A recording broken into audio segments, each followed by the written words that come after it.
If you're looking at a great reset, if you're looking at financial unrest, if you're looking at unrest within society itself, I would say that if crypto is not working, then of course the dollar is not working. There's no electricity. Things aren't working very well. But then at the same time, I don't know what good necessarily silver and gold coins are going to be at that time, especially gold ones. You're going to need, for one thing, small silver coins.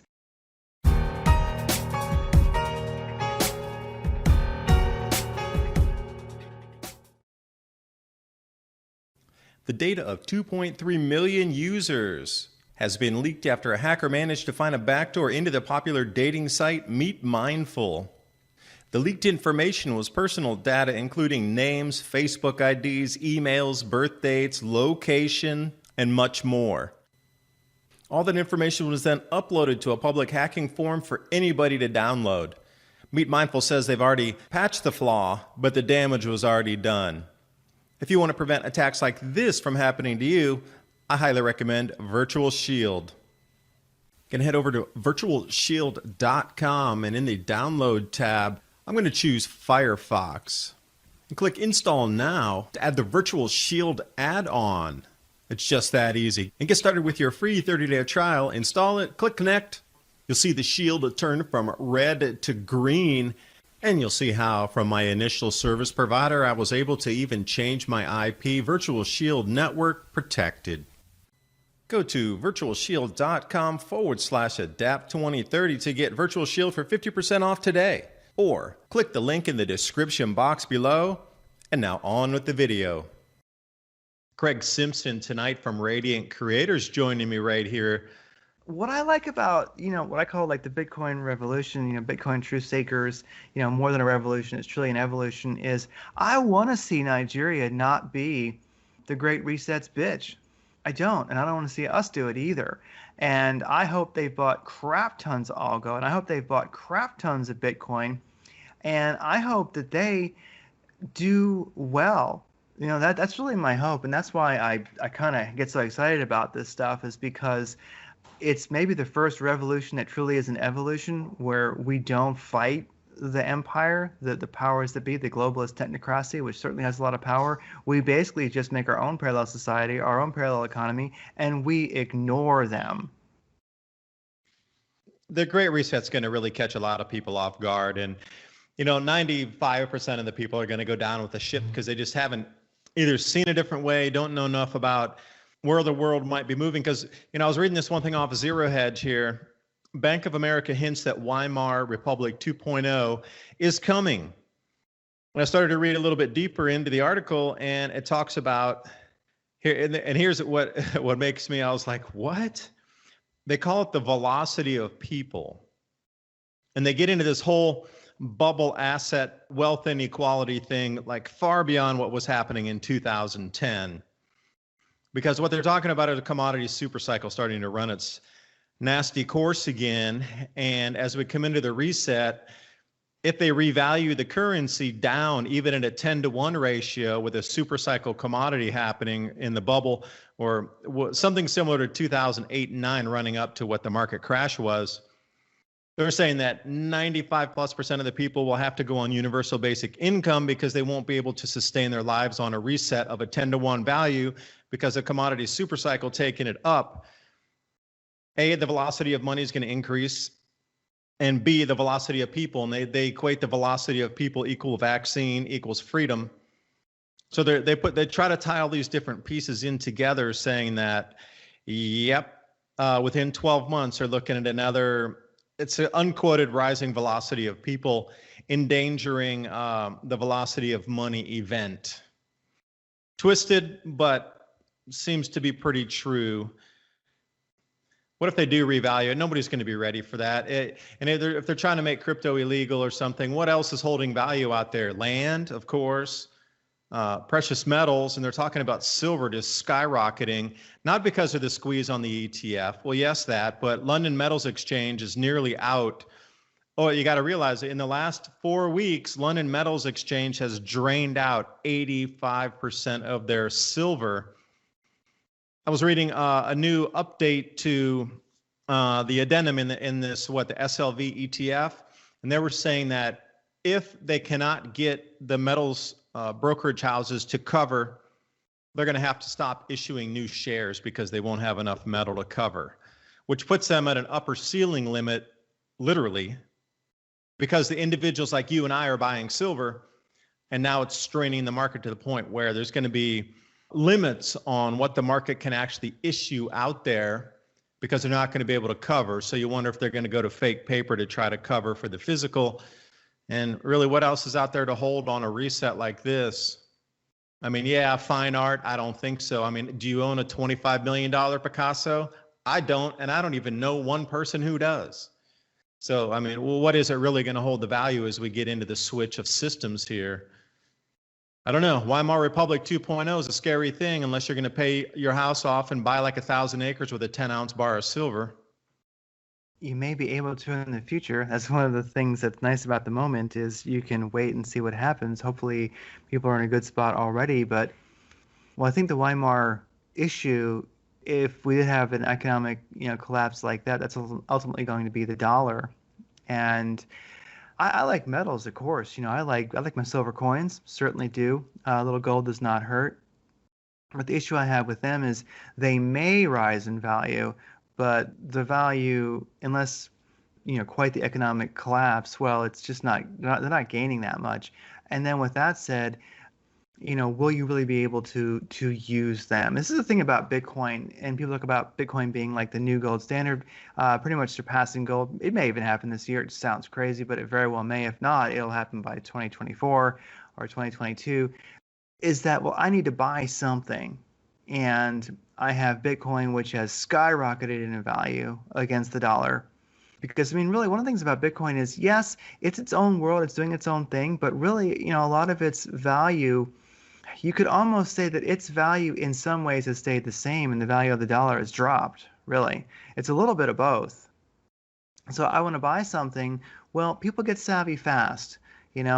You've got your crypto wallet on your phone and you can say, well, what you want? Okay, Dash. Okay, you want Dash? Okay, cool. Boom. Oh, you want, Bitcoin? Good to go. Boom. Maybe Doge. It very well could be that, Doge becomes the standard spending currency in some places. It makes sense. Very well could be. And so even stable coins like a USDC, Circle Coin, I like it. It's my stable coin of choice. But still, that's still kind of pegged to fiat where the cryptos are not. If you're looking at a great reset, if you're looking at financial unrest, if you're looking at unrest within society itself, I would say that if crypto is not working, then of course the dollar is not working. There's no electricity. Things aren't working very well. But then at the same time, I don't know what good necessarily silver and gold coins are going to be at that time, especially gold ones. You're going to need, for one thing, small silver coins.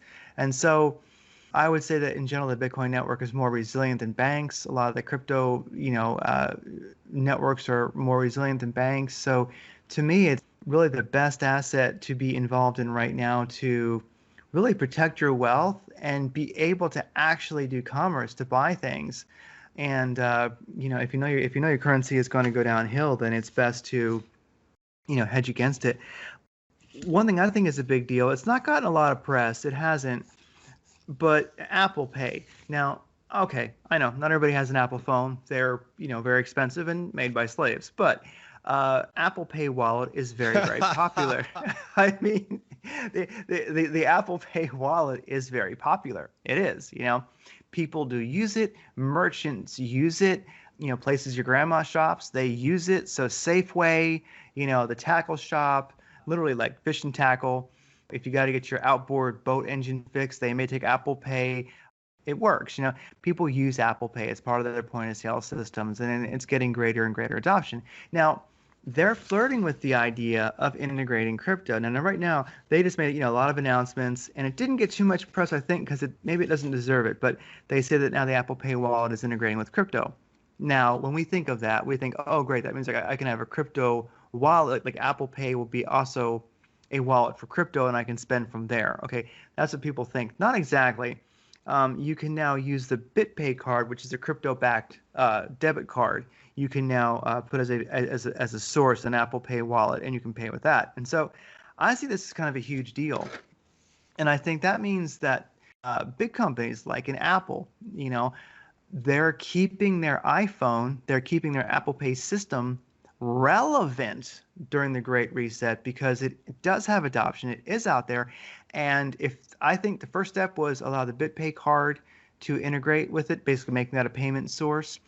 It works. I did it. It's cool. Also, the Bitpay card is very cool if you need a crypto to fiat gateway to spend.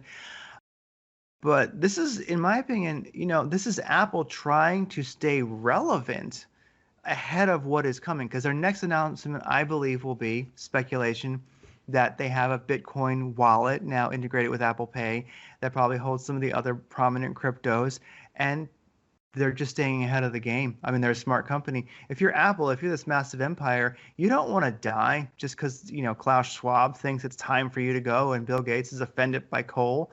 I mean, and humanity. I mean, you're going to want to put up a fight. And so I see it happening, and that's kind of exciting.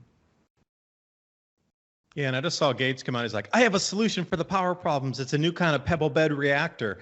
I mean, what is this guy, like a nuclear physicist? He's a virologist. Come on, dude. How much junk can you throw against the wall to try to sell to the planet, right? Like, he's a savior for everything. He knows about pebble bed technology. And now he needs 3 shots. The savior. Yeah, whatever. Let me jump into the daily spend. You and I differ on a few things crypto-wise, but we're similar on a lot of things too. So the daily spend, I really think is going to come into the range of DigiByte, Stellar Lumens, and Redcoin. And then for me to hold the stable coin, I'm always a fan of Maker DAI versus having a USDC or USDT, because I do think in a massive, huge, super huge, gigantic market cataclysm correction, smash 80, 90% down, that Tether may evaporate. And I really don't know how well any of the other things based on USD in real fashion, dollars, is going to hold up in like the biggest market meltdown since the Roman Empire. I really don't. But I do think that Maker DAI, with its autonomous contract running inside there, could still hold fair value at 1-to-1. And if Circle was to decrease and Tether collapsed to nothing, if you're holding Maker DAI, you're holding all the chips, because you're just going to switch that out and start buying things again for pennies on the dollar. Oh yeah, I think DGB definitely could be a player. Stellar, of course, is doing quite well. Maker DAI. I also think that coins we might see used, of course, like regional, definitely Algorand, of course. And I do think Dash would be one, and that's because they were an early integrator into text-based transactions, as in texting with a phone, because when you don't have internet in the area, if you do have your cellular service, if you do have your text, you can do finished transactions via text. So that's one of the things that made Dash really work in Venezuela. Also, Doge. Now, Doge, I know, is kind of like the meme coin, but it's ultimately a fork of Litecoin. It's a stable environment. It has a lot of nodes out there running it. Doge is a real, currency. Even if the guy who created it, sold all of his Doge to buy, I think it was a Toyota something. I think Doge could be a player because of the awareness of Doge has been so great. So many people bought it recently with the whole short squeeze. So I think Doge definitely could be a player just because of the awareness. So many people are involved in it right now. And for daily transactions, all you need, see, the thing about a Doge coin that I like is that, or you could say an Algorand, a DigiByte especially, a Redcoin, I think is definitely a player in this, is you just need a coin for daily transactions. Because people might say, I'm not going to use gold to buy things. I'm not going to use Bitcoin. I'll keep that as my store of wealth. But, I will buy, let's say, Redcoin or DigiByte with my Circle coin, or Tether if it still exists, or Bitcoin, because you're right, Circle coin, Tether coin, a lot of those they could be gone, no problem. But that's why it's nice to be hedged heavily into Bitcoin, because you're good. I think that it's just a matter of a coin. If you found a coin that, like DigiByte could be a stable coin, Doge could be a stable coin, Algorand could be a stable coin in a way, because if they just stay steady and only gain 15% a year in value, or 100% a year in value, that creates interest being a real thing. Not so much interest, but your currency gains. So you can just sit on your butt and you can make money, and then also you're beating inflation. So it just, to me, really changes. I think the future could be quite different, because literally, if you wanted to make money, you could just spend less and you'll make more because of what you got is gaining value. So it's quite a different world. And what like what becomes stable coins in the future is, I think, will not be, fiat like dollar backed things like Circle or USDT. It literally will be probably a handful of cryptos that people have just decided that they like, that work well, that will transact in every way the world needs. And I think that really comes down to text message and also, via the internet. And so those are going to be the winners. So I think cryptos will be literally the next stable coin. And maybe the ones that we use for daily spenders won't be huge gainers, but that's fine because you might not want them to be. They'll have, whether it's 10%, 15%, 100%, something like that, they'll have a consistent yearly, return. So when's the last time you made, 100% yearly just by keeping your money in the bank? Different world. Watching a lot from Michael Saylor recently over at MicroStrategy, and his whole thing about that taps in right to what you said. He's like, before I was really wealthy, I studied wealthy people. So this is a billionaire telling you how he studied billionaires before he became a billionaire. And he says, you know what, I learned one thing that was standard across all the elite wealthy families and the billionaires that made all their money. They bought an asset that kept continuing to rise in value and they never sold it. And he went through a whole list of things, from chateaus to land, castles, and all these kind of things, all the way down to the fine artworks. And he had this huge list. There were about 15 things on it. He's like, you see this? Like these kind of fine jewels and whatever. And he went all the way back. He's like, I'm a fan of history. So he went all the way back 2,000 years and showed these things that still have value today, but they even accrued more value because the families that passed them down. So he's like, you know what they did, why they never had to sell? And this was the most important takeaway that he brought to the modern era with Bitcoin. He's like, they never sold their assets. What they did was they borrowed against the asset because they knew the asset was going to continue to accrue value in a certain percentage per year above the interest rate they were borrowing the money at. So he says, all right, let's work with Bitcoin. Even if it comes to some stabilization where it only grows 10% a year, you could borrow against your Bitcoin for 2 to 3%, 5%, pay that back, and then still have accrued 5% per year. And that goes into something you're talking about. You can't find a 5% bank rate anymore. But he was like, to be realistic, it's going to be 20% for the rest of your life every single year. So don't ever sell it. Never, never, never, never, never, ever, never, never, double, never, ever sell it. Ever. Borrow against it. Because what he said is, here's another thing interesting about the movement of money and velocity of money moving forward, that right now it's in its infancy, this Bitcoin borrowing space. But he is like, I am absolutely 1,000% sure this infancy of Bitcoin borrowing right now, technology, is going to be a target space, because with all these huge players moving into it, they're going to need an outlet to borrow against it. So he's like, the same people funding all this transaction are going to be the same one that they're putting the innovation in it so they can borrow against it, so they never have to sell it, so they can keep it as a reserve asset class on their books and continue to grow 10, 20, 30, whatever percent per year and keep borrowing against it. And he's like, the industry is going to create the rules. The industry is going to create this new genre of Bitcoin borrowing in the financial system, so you never, ever have to sell your Bitcoin. And this was the most fascinating thing I keep coming away with Michael Saylor. And Raoul Paul is also the same way. He's like, never sell it, borrow against it. And these are some real smart people out there in the room that you're looking at. So as we move forward, think about possibilities of borrowing against what you have. Because that's the whole thing with DAI right now. You can throw an Ethereum in there and take like 1/3 of the value so you don't get stopped out on the resale, and use that. What is Ethereum, like 1,900 today? Well, you can get 1/3 of that value and you never have to sell your Ethereum, but you can get $600 worth of DAI and go out and buy something else, and then wait for that to accrue. And if you have your certain exit strategy target or date, and then you could pull it out, pay back your DAI, and then keep all those gains for yourself. And see, this is the whole thing. Do you have a taxable event or do you not? Because you never sold anything. You exchanged something for one thing. You never sold it. You borrowed against it. So that was the whole thing about Michael Saylor too. He's like, I hate paying taxes. And he's like, you know what? If you can borrow against it, you've never sold it. So there's never a capital gains event because you only borrowed against it to accrue something else that you would want to continue to accrue. So he was like, all right, so I have $1 million worth of Bitcoin.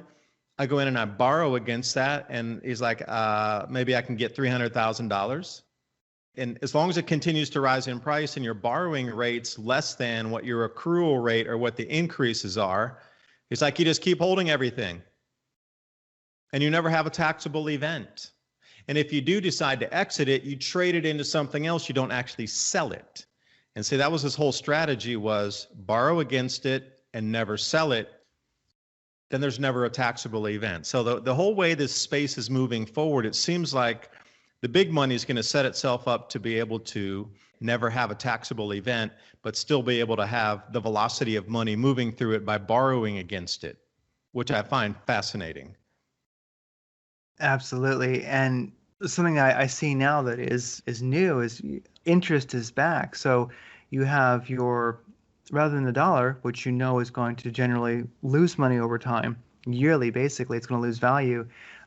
It used to be that a house was a big deal. People would say, oh, I want to buy real estate. I want to buy a house, because they could stop that devaluing of the currency that they had in the bank. They go, oh, good, I got this house. I have this kind of financial stability. I have this anchor. Well, now when you start thinking about cryptocurrency, you start thinking about, let's say, Bitcoin, for instance. I'll look at my Bitcoin and I go, okay, I could buy a house, but a house at best now is sort of a stable coin. That's all I'm doing. It's a house is not really exciting, because I'm like, I'd rather just keep my Bitcoin. And what do I want an expensive house for anymore? So this is changing things, where houses used to be a life raft for people to keep their currency from being devalued to nothing and make some money. And now a house, well, really, compared to just sitting in Bitcoin, no house is making that much at all. So it changes the way we do things. Well, wait, Craig, let me stop you there. Why don't you use the house and take the equity out of it to buy the Bitcoin to continue to pay off your house, and when it accrues, if you decide to take out a saleable event and you do get the capital gains, you can add that into your sale price, take out that 30%, and then still pay down your mortgage with the money you borrowed off that. That'd be, at a particular percent. Let's say you're borrowing at 3.5% off the equity in your house, and then you're going to get a 30%, event for capital gains. But if you made 150 or 200 or 500%, then, you whacked your mortgage in half and then everything came out clean, I mean, how much do people want to spin the wheel of fortune here? I like it. Oh, I like it. I think that's amazing. And see, that's why we pay David the big dollars, because he thinks of these things. It's very, very true. You could buy a house, borrow against the equity. Oh my gosh, put that into Bitcoin and basically pay for the house with that. And then also, that money that you're not putting into payments monthly on that. So you've got Bitcoin accruing value, but also you can put your Bitcoin into like a interest accruing wallet. So you put it into Celsius or BlockFi, and you can make 6% right there on your Bitcoin APR, and that's getting paid out weekly or monthly. So basically, you could, I would say, if you got enough money to play with, you could just from interest alone, then plus Bitcoin's increasing value, you could just make your payments easily. You wouldn't even think about it. You're making money while you pay off your house. And you're thinking, people might ask, how much equity is your house made? You're like, I don't even think about it. That's small potatoes.